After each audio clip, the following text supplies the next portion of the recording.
Tantor Audio, a division of Recorded Books, presents An Inconvenient Minority, the Harvard Admissions Case and the Attack on Asian American Excellence, by Kenny Xu.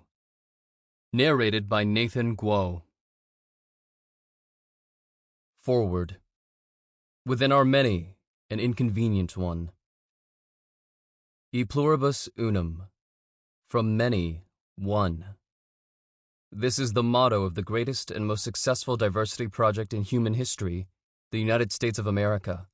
Successful, at least, until very recently. There are, of course, reasons to regard this characterization of the nation with skepticism, even criticism. When the foundational documents of this nation were calling to an ideal of all men are created equal and are endowed by their Creator with certain inalienable rights, the hand that wielded that pen also held dominion over people he, himself, enslaved. From that fateful date in 1776 until 1865, slavery and the racism and white supremacy that maintained it were institutional and systemic in this nation, despite its lofty ideals. Even then, for another 99 unjust years, legal equality for Black Americans would remain elusive, and racism would persist beyond, even then, baked deeply in some ways into American life and still bearing material and psychic consequences to this very day. Few deny this. Simultaneously, other forms of racism and discrimination apply to other groups, mostly of immigrant origin, even as they came in as poor, huddled masses yearning to be free, whether on Ellis Island in sight of the statue bearing that famous verse, or elsewhere in the country. One of these forms of racism was anti-Asian, that catch-all term for many immigrants from the various diverse nations of South and particularly East Asia and other regions of the Pacific. Though lesser known, this discrimination was in many ways severe, including overt exclusion and disenfranchisement via the Chinese Exclusion Act and internment of Japanese Americans during World War II. All of this was backed by racism and white supremacy as well.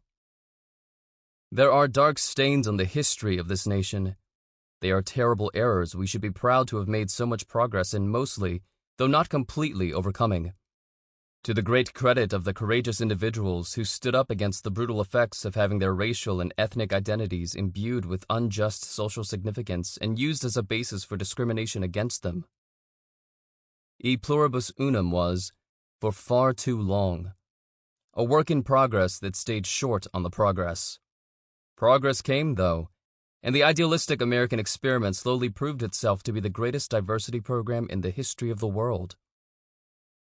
Nevertheless, there is, even as you listen to this illuminating volume, already underway a concerted movement to reintroduce and reinstitutionalize racism and discrimination throughout the West and in the United States in particular, in the name of greater or perfected progress.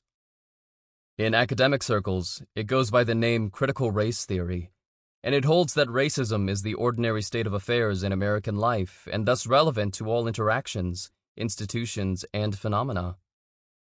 As a result, critical race theory pushes the idea that one's racial and ethnic background should be made more materially relevant, not less, and it openly doubts, in its own words, the very foundations of the liberal order, including equality theory, legal reasoning, Enlightenment rationalism, and the neutral principles of constitutional law.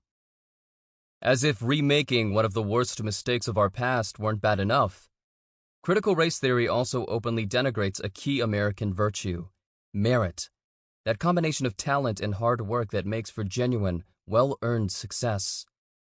This denigration of merit, as well as individualism, leads it not only to repudiate the foundational premises of America, but also that has a disproportionate impact on one racial minority group in the United States more than any other, Asian Americans. Why? Because, as Kenny Xu lays out in this sparkling volume, with no shortage of personality, I might wryly add, Asian Americans have disproportionately come to this country with little more than their talents, willingness to work hard to achieve, and a burning desire for a fair shake in a country that values fairness, equality, and more meritocracy than almost any other place on earth. More importantly, they have succeeded in this regard, to their own credit and to that of our nation. Asian American success, arising through little more than merit, positions them as an inconvenient minority for the narrative of critical race theory. The theory contends the opposite, that systemic racism, thus one's racial or ethnic origin, not merit, is the most determinant factor upon one's life, and that there's little or nothing an individual can do to make up for it. This presents a paradox for critical race theory because merit cannot be the reason for the success of members of a minoritized group. But in the case of Asian Americans, it undeniably is that reason.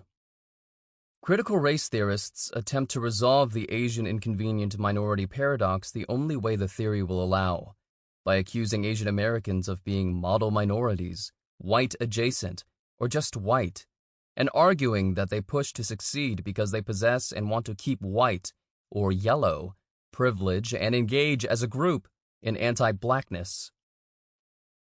Through their one lens of zero-sum racial conflict theory, critical race theorists have only one explanation for Asian American success where it exists: participation in racism, not hard work, not sacrifice to succeed, collusion in evil and oppression. And this must be their resolution to the paradox they write for themselves. In critical race theory, merit is considered a feature of white supremacy culture, so those who believe in it and succeed by it must be upholding white supremacy, even if they are Asian. Critical race theory is, then, as anti-merit as it is anti-equality, and this causes it to be anti-Asian American, except when it can make use of other types of anti-Asian racism to co-opt Asian solidarity to their cause. In An Inconvenient Minority, Kenny Xu lays bare the many ways that critical race theory and its activists cannot comprehend or tolerate the basic fabric of the American cloth, e pluribus unum, or see Asian American success as well-earned, well-deserved, and a valuable and crucial contribution to the course of American history and 21st century life for all of us many, as one. James Lindsay, author of the best-selling book Cynical Theories, How Activist Scholarship Made Everything About Race, Gender, and Identity, and Why This Harms Everybody. February 20th, 2021. Preface. If you run in highly educated, professional circles in big cities, you have probably come across your fair share of Asian Americans. Your family doctor is disproportionately likely to be Asian American. The cellist at your local orchestra is likely to have straight jet black hair and brown eyes. Your quant, i.e. your math guy, perhaps the classmate you stole homework from when you were a kid, is disproportionately likely to have some connection to China. In some sense, many Asian Americans have developed professionally and ensconced themselves in lives of middle-class stability, despite looking and acting different from the average white guy. But how could this be? To be a minority is to be outcasted, to be subordinated. Black Americans are the most deeply ingrained example of the bearers of burden that come with being a minority, of being enslaved, forced to work in a colorized world, and judged solely according to the color of their skin. But they are not the only ones. Asian Americans, too, were historically oppressed. One need only look at the 1940s internment of Japanese Americans, or the 1882 Chinese Exclusion Act to understand Asian American alienation. If not in America, then certainly oppression pervaded in their former homes. Millions of Vietnamese refugees escaping the fist of communism, Filipinos escaping government corruption and malfeasance. Indeed, the social advancement of Asian Americans despite historic marginalization is remarkable and, in fact, inconveniences the racial narrative advocated by today's culturally dominant intellectual left. The intellectual left likes to divide the world into privileged and oppressed classes based on racial status. If you're white, you're privileged. But if you're a minority or a person of color, you are oppressed. The purpose of such categorization is to grant benefits to groups based on their oppressed status, in restitution for the oppression against them. Disparaging the privileged earns you preferential treatment, equity funding, and social currency. Yet Asian Americans do not often receive preferential treatment due to their minority status. They are often victimized by preferential treatment designed for other minority races. In the starkest example, Harvard University's admissions office discriminates against Asian American minorities in order to preferentially admit less qualified minorities of other races, and even white people. There are many more shocking examples, and I will explore those examples and the reasoning behind them in great detail. But there is no question that Asian Americans are not given access to many of the benefits of being a minority, even as they face some of its traditional disadvantages. Because they inconvenience the narrative, so too will they be inconvenienced. They are the inconvenient minority. What's more, the attack on Asian American excellence represents the decline of a larger concept in American society that has allowed its culture of excellence to prosper: meritocracy. Asian Americans, largely without historical wealth or social connections and absent from the left's preferred minority list, disproportionately rely on merit, their skills and talent, to move along in society. When identity politics undergird merit-based principles and replace them with leftist divides along the lines of race and proximity to power, Asian Americans are squeezed out of positions for which they are well qualified, and the totality of our culture of excellence suffers. When I first thought to write about the lasting consequences of Harvard University's diversity ideology and the impact of modern equity and social justice rhetoric on Asian Americans, a political science professor to whom I came for advice turned up her nose at the idea. Good luck getting sympathy for rejected Asian American college applicants. A most casual dismissal. But why would our culture be less than sympathetic to anyone, particularly a minority facing discrimination based on race? Especially when that discrimination continues to be abetted and validated by a culture that deems it morally unproblematic to trample on one group's individual rights in favor of another group. Asian Americans are afterthoughts in the racial discourse in America today.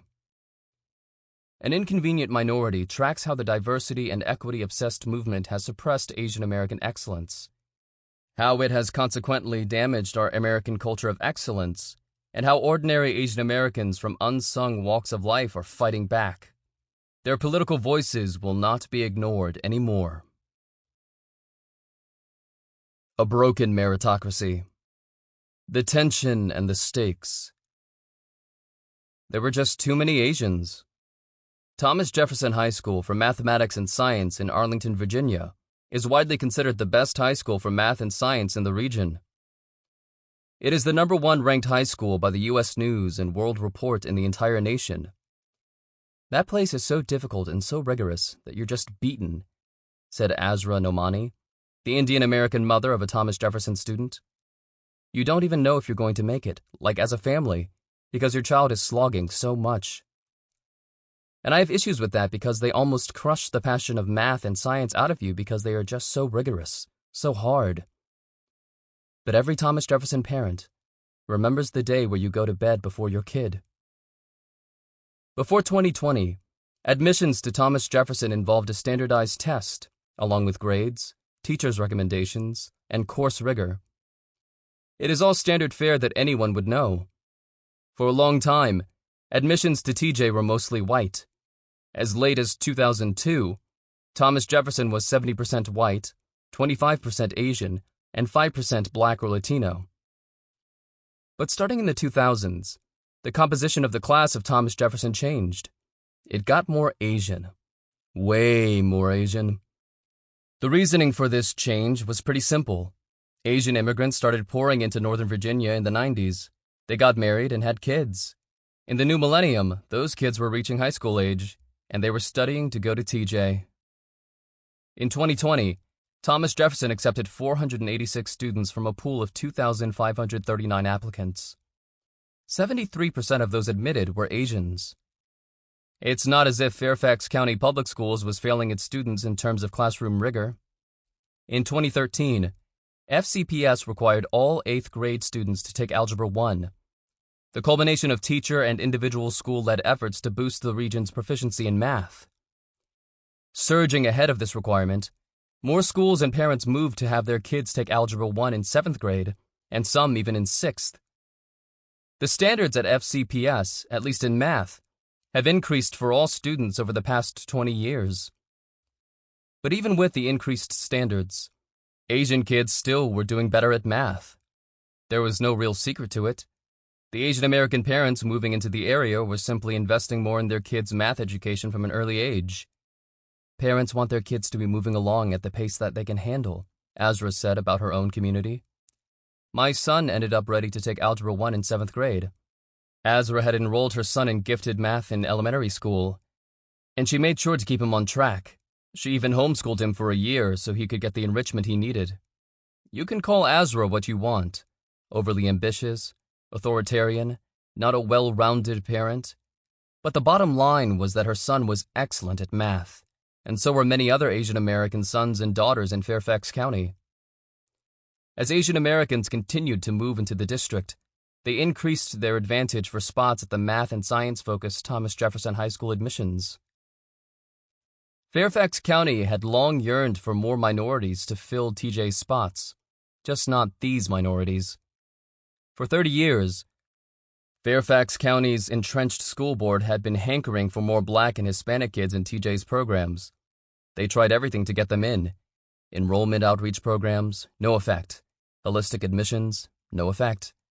Fairfax County even tried admitting more low-income students into the TJ pipeline of middle school gifted and talented programs, drastically increasing the number of Black and Hispanic students in these middle school gifted programs from 3% to 15% of all students in those demographics.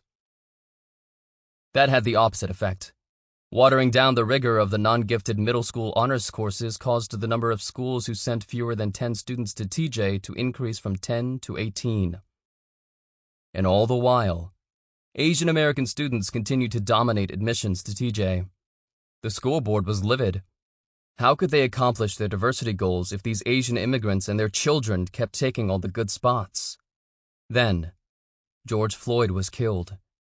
Across the nation, wokeness became a household concept, and a national conversation erupted over the role of systemic racism in every part of American life, and you can bet education was not left undiscussed.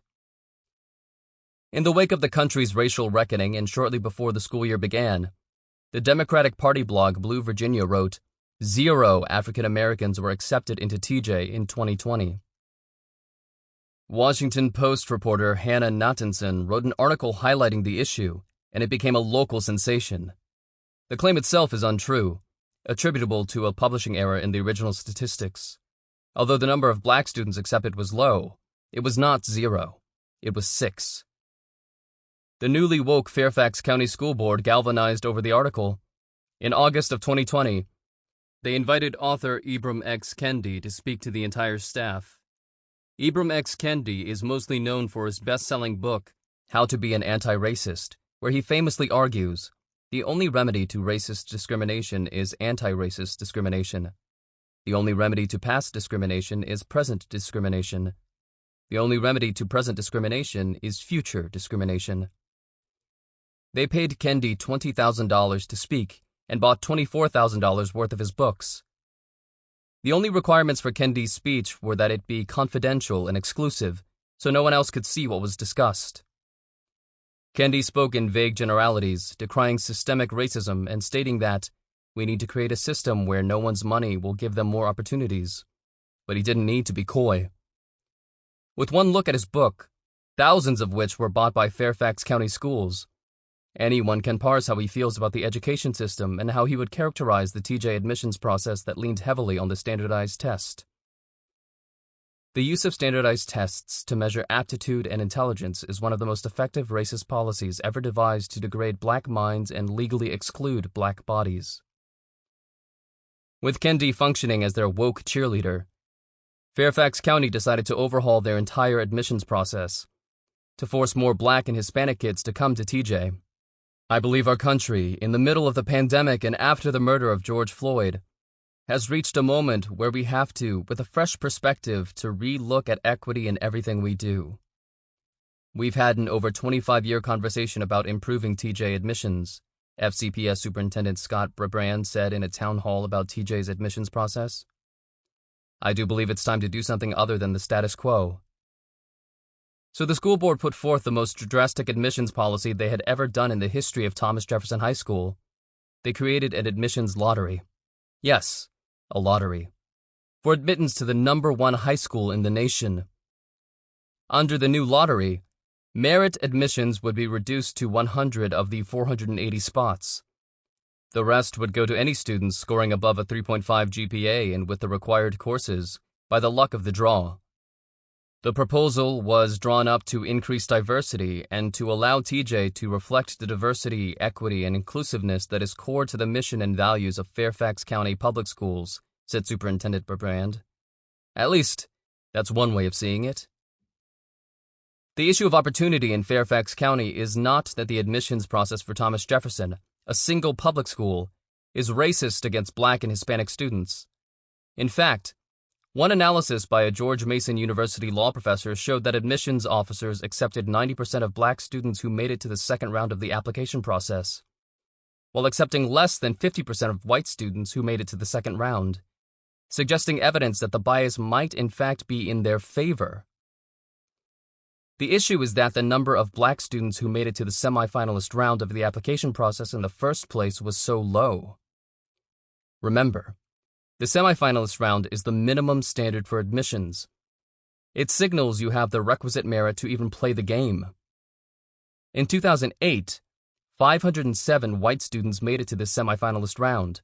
The number of Black students? 37.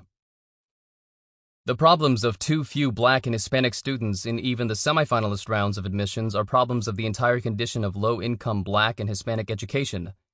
Problems that cannot be fixed or solved with racial quotas at one school, that can only be masked, not solved, with the artificial propping or boosting of certain races' admittance into the school at the expense of people who are more qualified. Rather, solving these problems requires addressing them at every level of education, not putting promising but underqualified Black and Hispanic students through the meat grinder that is Thomas Jefferson High School for mathematics and science. But the chattering class governing the county did not want to hear this logic. They would rather believe that everyone would be equally meritorious and pretend that one can artificially increase racial diversity with no negative consequences. The counterproposal, the anti-racist proposal, to TJ's test and grade-based admissions was implemented in October 2020, calling for a merit lottery of admissions where anyone who crossed a minimum threshold would get an equal chance for admissions to the most excellent high school in America. The issue is that the Board of Education gets to decide the minimum threshold. They decided initially that the lottery was going to be open to anyone with a minimum 3.5 GPA. The school board's own analysis for this merit lottery predicted an upsurge in Black, Latino, and white admitted candidates. The Asian population, on the other hand, would drop by a projected 27%. A parents' coalition analyzed the data and found a steeper drop, 55% for Asian students. In contrast, the white population would shoot up to 45% of the total student body, and the Black and Hispanic representation would both remain in the single digits. What if restructuring TJ admissions wasn't just about increasing Black and Hispanic admissions? What if something more sinister was going on? A 2013 study of white Californians found that when white people were told about Asian American success on standardized tests, their support for standardized tests fell significantly. An ominous possibility emerges.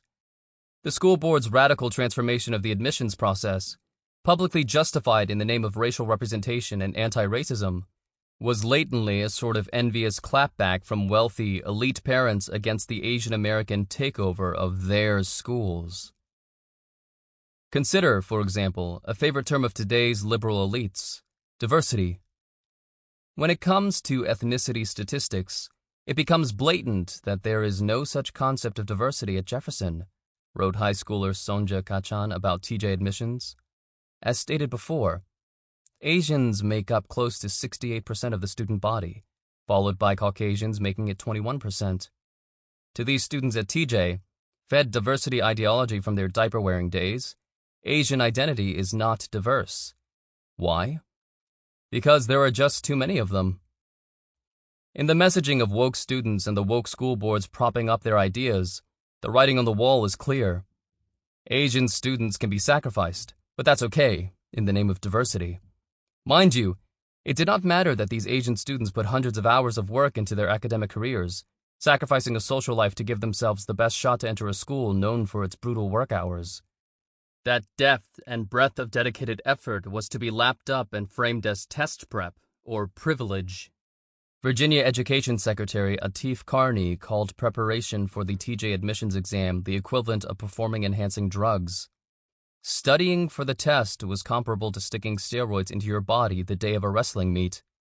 Never mind actually cheating, a real epidemic across the nation's high-achieving public schools. Extracurricular work and simply studying for tests was labeled in those same denigrating terms. How did we get to the point where it's morally okay, even encouraged, to justify halving the Asian American population at a popular gifted school, labeling them cheaters and test preppers? Would this at all fly if Asian American were replaced with African American? Such a question gets at the heart of this battle over Thomas Jefferson High School in Fairfax County, Virginia.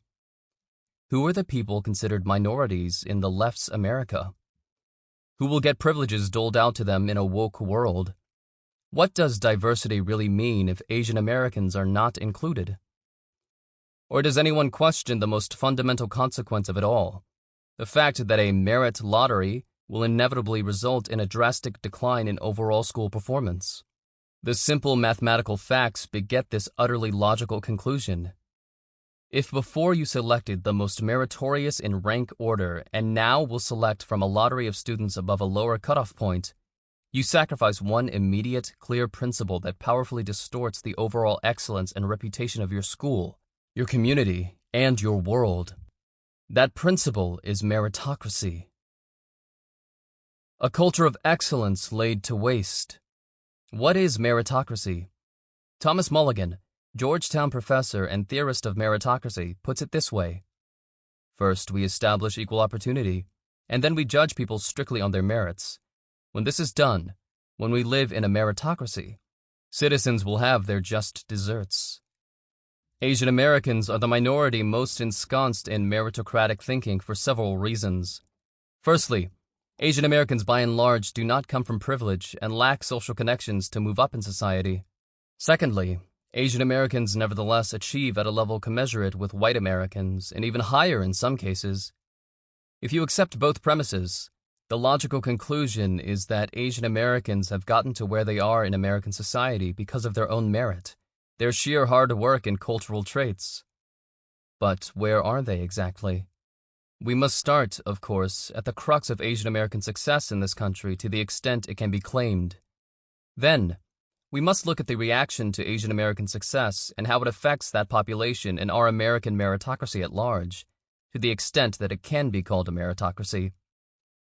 We must look at the fundamental vehicle of Asian American prosperity in this country: education.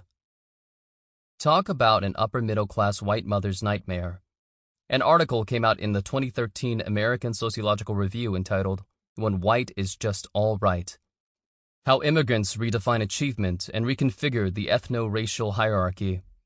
This foreboding title hearkened to an even grimmer picture for the nation's white mothers in densely Asian cities like New York City and San Francisco. The article's authors, Thomas E. Jimenez and Adam L. Horowitz, went even so far as to say, in Cupertino, a suburb of San Francisco, Asianness is intimately associated with high achievement, hard work, and academic success. Whiteness, in contrast, stands for lower achievement, laziness, and academic mediocrity. According to Jimenez and Horowitz, white residents in these high-powered cities no longer set the norms for academic success. Increasingly, fellow immigrant-origin Asians set the norms for success, and the evaluative frame through which they judge achievement therefore confers an advantage over whites. That is, Asians have become the superordinate populations in these cities, at least in education, and ambitious young academic achievers of all races, but especially white students, look and react to the Asian population for cues towards how to position oneself for success. But from the Asian American's perspective, it's not the greatest thing to be looked upon as the top of the academic hierarchy, for two reasons. The first is that academic success doesn't translate neatly to overall business and wage success. Life is more than a grade or an SAT score, and the winds of Asian success, strong out of the port, start to flag as they progress through life, not necessarily because of their own merit or lack thereof. But the second reason is caught up in winds that could potentially upend not only the Asian-led academic order, but the entire expanse of American political life. Sample complete. Ready to continue?